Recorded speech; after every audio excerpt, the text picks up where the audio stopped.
guys, it's Mark. And it's Michelle. For another episode of This is Mark and Michelle. Wow, look at us. Woo! We're together. And it is Wednesday night. And Is it? It is Wednesday night. Tomorrow night will be Thursday night. Wow. That's logical. I know, right? And the week is marching on. But we are back with part 2 of autism symptoms I healed from, or healed, either way. And we're doing part 2, in this case, of social symptoms. And we talked last night about the first 4, the inability to read and respond to social situations, the inability to know what's going on around you and to be able to respond appropriately, the inappropriate give and take in interactions with others, and great difficulty in maintaining relationships. We talked about those 4 last night. The next 4 we're going to talk about, and we'll start with this one, is the inability to adapt to new environments. All right? Now, I think probably the best way to explain this is start with jobs. Because before I started recovery, now I've been at Whole Foods the entire time I started recovery. I was there for a whole year before I even started on the GAPS diet. So there are people there who saw him change and still know him. Yep, absolutely. Even my boss who hired me, who saw me do all that changing, her and I are still friends. She knew him when he was Aspie. She did, and she helped me out a lot. And now, when I was autistic, learning a new job took me months.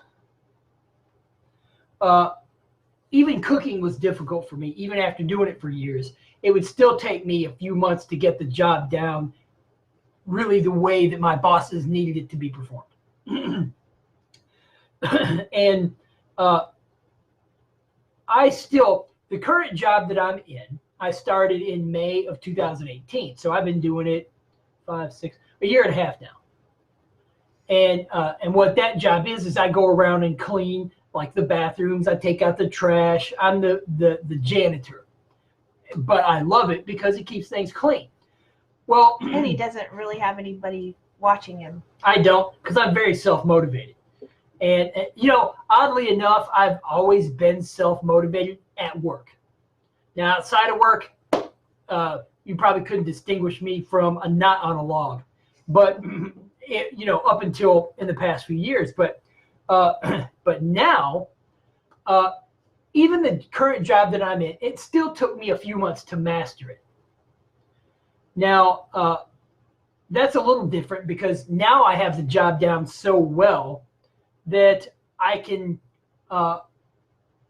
rearrange what I do, my system or my schedule, and still get it all done.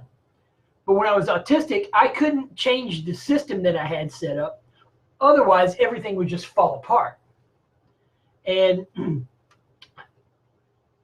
I don't know if you actually knew that. You probably saw that happen. But when things got changed for me, I wouldn't know what to do. I couldn't adapt fast enough to complete the job on time. You know what I mean? And and that probably would be my frustration and wanting to control it and try to keep people out of it. Because if you messed with my system, then I didn't know how to adapt. Right. Or I couldn't adapt quick enough, The cash office comes to mind. Well, see, in the cash office was partly that because there was a system to it. It wasn't mine. You were on GAPS during that. It was still on GAPS. I did that from 2016 to 2017. Your experience would be different now. It'd probably be entirely different, but I wouldn't want to have that experience now. But what I found was my problem is the system itself was simple. Not a big deal. But I had problems with relationships between the safe and the registered drawers and how those worked, the loans and the pickups and all of that. I didn't get any of that. Hey, Helen. Hi, Helen. And so my still autistic brain couldn't figure that out. And I went through training 2 or 3 or 4 different times, still couldn't figure it out. And there's a part of my brain that still has not healed because I like math. So I went back and looked through one of my math books and still don't get the math, you know? And so I'm figuring that there must be a part of my brain that deals with abstract that isn't healed, or maybe it just never developed, one of the two. And well, you know, my experience with not being able to read chord symbols. Yeah, but you learned that in school. I learned it, but I couldn't do it. And now all of a sudden I can do it. I still think it's metals. I don't think it's that it didn't develop. Well, very possible, because the organic chemistry, I took that class 7 times. I went over that material in that class 7 freaking times. I think it was just metals in the way of what needed to work. Right. So it could be that I actually learned it, but with metals still in the way, I can't use it. Exactly. That's what happened to me. Mm-hmm. And so that's very possible. So not that I care about doing cash office, but once I get the rest of the metals out enough, then I probably can do that, because I like math. I would love to learn math, but it's just too abstract for my brain still, you know. And but that's the thing. Adapting to something is a very abstract concept, because what does that mean? Well, what that means is learning how processes of work or social situations or recreation or anything else, learning how those processes are done, learning them, and then being able to change them as rapidly as the change is occurring, right? When I was autistic, I couldn't do that. And I still can't do that as well as I'd like, in social situations especially. But it's far better. It's probably 75% better than it ever was. You know, it's just that social situation can sometimes still move too fast. You know, here's a good example. Yesterday, we were at the IRS office. And we were sitting there with one of the IRS accountants, and really helpful guy. But a lot of his stuff was implicit. And you know how fast conversations can change, right? And real nice guy. He was very informative, helpful, and this kind of stuff. But some of his communication was so implicit, I had to look at her and have her explain it still. And this is well over 6 years on recovery. See what I mean? There is still a part of my brain that doesn't pick up implicit stuff completely yet. That just isn't, it's blocked by heavy metals or something. And so because of that, I think that's why autistic people can't adapt very quickly to new situations, new jobs. You can't pick it up fast enough to just pick it up and go. You have to pick it up over time, a few weeks, and then go, and then change it. But even then, that takes a lot of work on the part of an autistic brain. At least it did for me. So I think that elucidated what I was trying to talk about. That was very Let's go back to what it was. Inability to adapt. That was the inability to adapt to new environments. Right. All right. Now, the next one is, what I wrote was this: the inability to high five. Right? For the podcasters, we just high-fived. We did. And there might have been a very faint high five sound. I don't know. Okay, here, we'll do it again. He's still a little awkward with it. If I don't move, then it's okay. Right. So basically, it's the inability to read others' body language. And I had such trouble with that. I never knew if people were trying to high five me, fist bump me.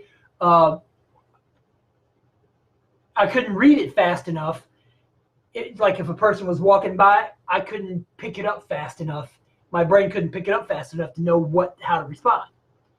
And so now that's not a problem, you know, unless it's really vague body language. But that doesn't often happen. And but high fives are really pretty easy, you know. Now fist bumps, they are too. And so reading I worked with a woman who moved so fast that I never could tell which way she was going. Now, I might be able to now, but I don't know. But she moved so fast. I double timed it most of the time. She triple timed it all of the time.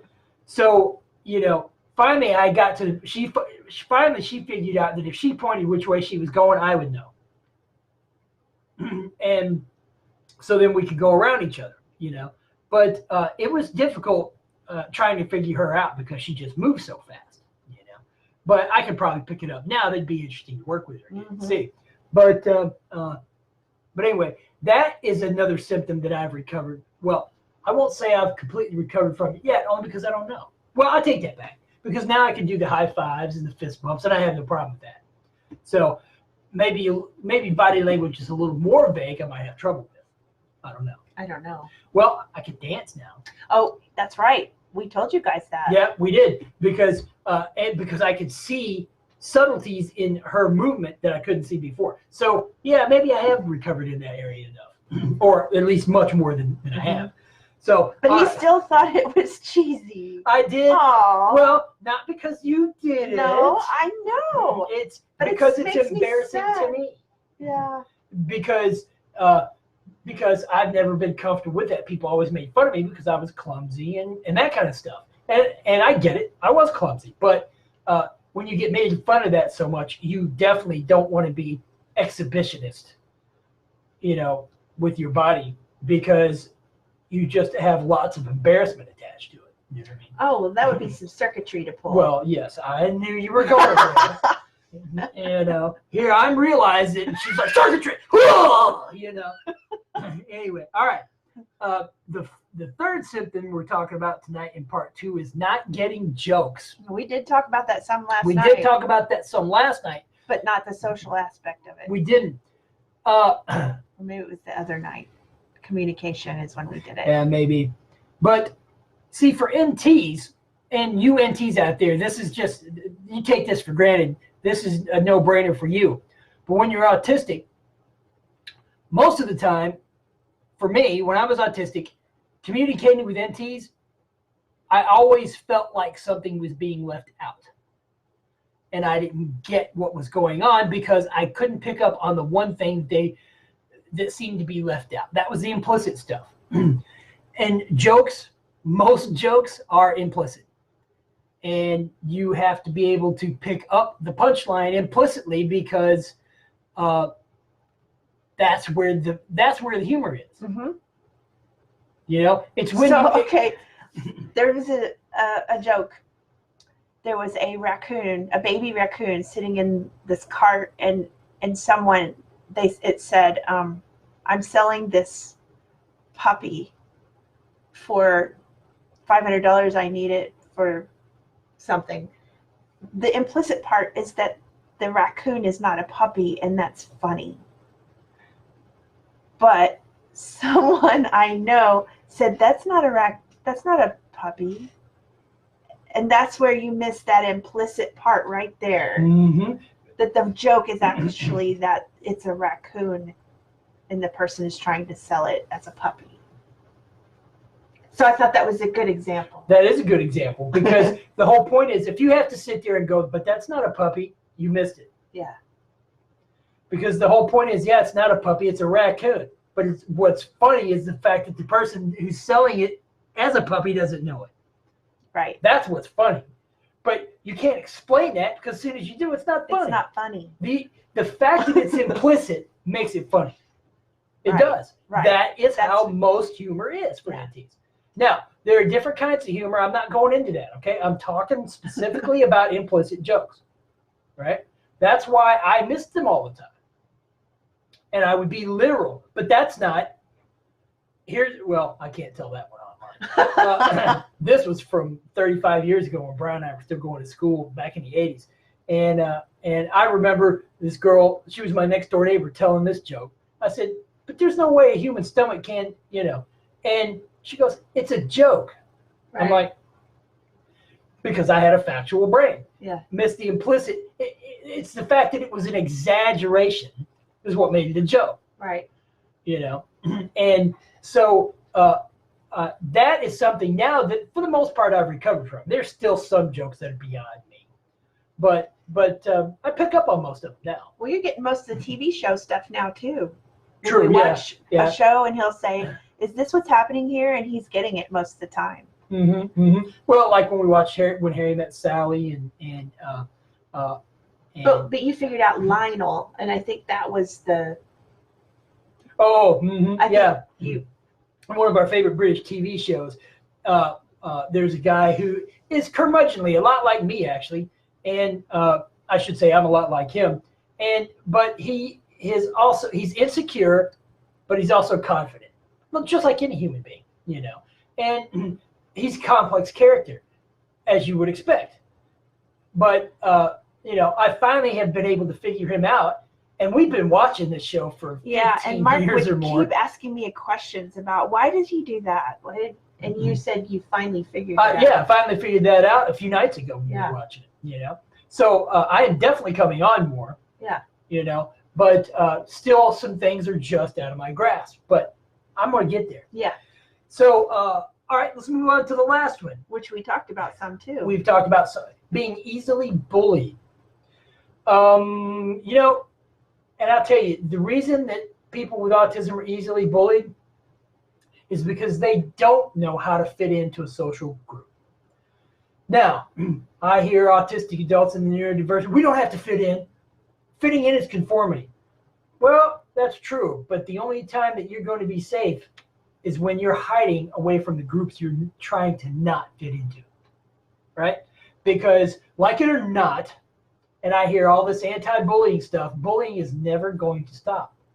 Like it or not, because there's always going to be insecure people out there who are happier pointing out somebody else's flaws and making fun of somebody else than dealing with their own crap. How do I know? Because I see it every day. And for many people, it is easier picking on people who are weaker than them or who don't fit in or who are awkward. It is easier to do that than to fix your own garbage, right? Because I've been working on my own garbage for the past 10 years. She's been working on hers for that long and for longer than that. You know, most people will never fix themselves, and they would rather hurt someone else than to fix themselves. Okay, so it's a great thing. Keep pushing for it, you know, to get rid of it. But don't be surprised if it never goes away, because because broken humans hurt other people. And most people are broke. So bullying becomes something that autistic people have to deal with, and I dealt with it into my 40s. She knows because I came home talking to her about it anytime that it happened. Now it doesn't happen. It doesn't happen at all. Yeah, get rid of the medals and you get rid of the bullying. You do. It's crazy, but that is it. You do. That is the best way to do it. That is the surefire way of doing it, right? Because the truth is, like it or not, you got to change you if you want your world to change. You can't force somebody else to do what you want them to do just because you're uncomfortable with it. You have to change you. Is it hard? Yeah. Is it worth it? Yeah. Double yeah. Because if it was easy, everybody would do it. Yeah. Right? And everybody ain't doing it. In fact, most people aren't doing it, right? But is it worth it? Oh my God, yes. Because now nobody bullies me. People don't come to me and say, and try to trick me into doing their work. That happened to me so often. People won't even do that because now I'll be like, yeah, see, I know that's your work. And I'll tell them. I used to couldn't even speak up for myself. Now, I don't even have to speak. People just don't bother me now. And I'm loving that. Now, some people think I'm mean, but you know what I realize is it's all relative. That's what you think. It's not what I think. I don't think I'm mean. I think I'm sticking up for myself. The only reason you think I'm mean is because it hurt your feelings and you came to me trying to dupe me into something you wanted me to do because you thought you could. Not anymore. So if you want to change your world, you change you. That's how it changes. That is the secret. That is the real work. Change you to change your world. Don't try to change somebody else because they don't have to change. The only way their world's going to change is if they do the same thing and change themselves. So those are the 4 symptoms: the inability to adapt to new environments, inability to read body language. What are you giggling about? You? Well, see, and something else too. You act like you're some kind of preacher. Well, I am. And not getting jokes, the implicit ones, and being easily bullied. Those are the last 4 symptoms that I have, for the most part, healed from. They were the social symptoms. And tomorrow night, we'll go on to the emotional ones. Is that what we're going to do? We can, or we can do something else. What do you want to do? Whatever. Okay. All right, then. And but see, now, this joking back and forth, we couldn't do when I was in high school. Not even. It'd make me mad. This hasn't been happening, wasn't able to happen until the last couple months. Yeah. Because he needed to control everything up until he figured out how to get rid of the need to control. Yeah. And that was circuitry. I had a strong belief in controlling things. And that is... Mm-hmm. That was from autism. Yeah, that is common for people with autism. And for those of you who say, no, it isn't, yeah, whatever. I got nothing for you. So, but that is only, like you said, only happened in the past couple months. So now... It's really fun. Yeah, because I don't get mad when she tries to poke fun at me like she was doing a second ago. Was I poking fun at you? You were poking fun at me. Poking fun at you. So, but anyway, that is our live for tonight. Keep on with the celery juice, the heavy metal detox smoothie, and the lemon water. Download our book at www.healyourautism.com, and then you can buy our detox guide. But this list, I just want to say, is in that free ebook. Because this list will contain many of the symptoms that your autistic loved one is suffering from as well. And you can go by this list and go, oh, he's healing, he or she's healing from that, he or she's healing from that, and you can just check them off. Yeah. And then you can buy the other book to get you started on this. On the detox journey, it's Heal Your Autism's Do-It-Yourself Guide. Healing Begins in Your Kitchen. That book is for sale on the second page, where after you can download the free ebook. And we have a bunch of freebies on there that come with it. Interviews, some podcasts, some videos, and all geared towards getting you going on the detox journey. So anyway, all right, anything else? Oh, and we coach. We do coach. And you can even sign up for coaching on our website. So, and that'll be on the page after the book. So we have everything you need. We have so many things. We do. It's so cool. There's even cooking videos. Yep. You can get 10, I think it's 10 or 11 cooking videos for an extra $10, extra $9.99. All right, guys, we'll see you tomorrow night.